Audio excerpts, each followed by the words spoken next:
जो लोग काफिर हुए और काफिर ही मरे, ऐसों पर अल्लाह की और फरिश्तों की और इंसानों की सबकी लानत। वो हमेशा इसी लानत में गिरफ्तार रहेंगे।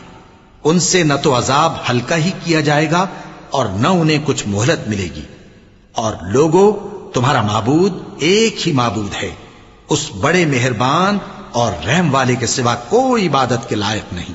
बेशक आसमानों और जमीन के पैदा करने में और रात और दिन के एक दूसरे के पीछे आने जाने में और कश्तियों और जहाजों में जो समंदर में लोगों के फायदे के लिए रवा हैं, और में जिसको अल्लाह आसमान से बरसाता और उससे जमीन को उसके मुर्दा हो जाने के बाद जिंदा यानी खुश्क हो जाने के बाद सरसब्ज कर देता है, और जमीन पर हर किस्म के जानवर फैलाने में और हवाओं के चलाने में और बादलों में जो आसमान और जमीन के दरमियान घिरे रहते हैं, अक्लमंदों के लिए अल्लाह की कुदरत की निशानियां हैं।